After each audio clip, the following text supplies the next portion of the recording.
What's up guys, welcome back to another video. Today I'm going to be talking to you guys about the power of mental fortitude and strength and how you can build it. Mental fortitude and strength is the pinnacle of emotional mastery. Mental fortitude is exactly what it sounds like, and it just means being capable of dealing with emotional and mental stress. There's a commonly known phrase that goes something like, "Sticks and stones will break my bones, but words could never hurt me." Everybody on the face of the planet will experience criticism, some more than others. Some of this criticism will come from people that have the intention that you will learn from what they criticize you for, while other people will criticize you simply because they don't like you.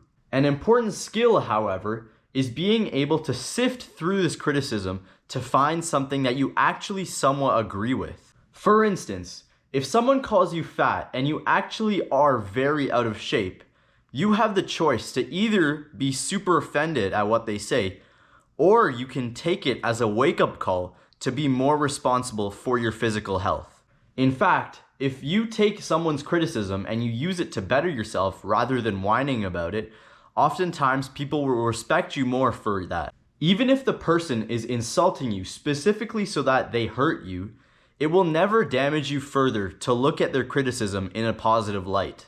Having an optimistic perspective on anything that happens in your life, regardless of whether it's good or bad, such as criticism, will only ever have a positive impact on your life. In today's day and age, however, most people lack this skill, and so when they are criticized, they either dismiss it and get offended, or they criticize back. This is why many people believe that, especially in Gen Z, that people are being soft and can't take any form of condemnation.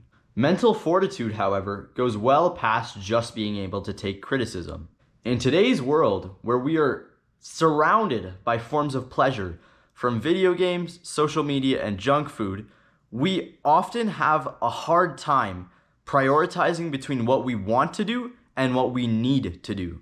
All these forms of instant gratification can be extremely distracting, especially if you have to get something important done, like hitting a workout or getting some homework done after school. However, being mentally strong allows you to have a degree of self-accountability. If you can hold yourself accountable and say, no, I'm not going to eat unhealthy, no, I'm not going to play video games, and no, I'm not going to scroll on my phone for a long time, it will make you a more productive and driven person.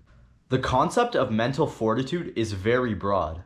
Being able to take 100% responsibility for the state of your life, think positively and not give up on your goals, as well as not give into pleasure and gratification, those are all forms of mental fortitude. But all of this sparks the question, how do you build mental fortitude? Your mind and muscles are the same in a sense that they have to experience years of pressure and stress to grow.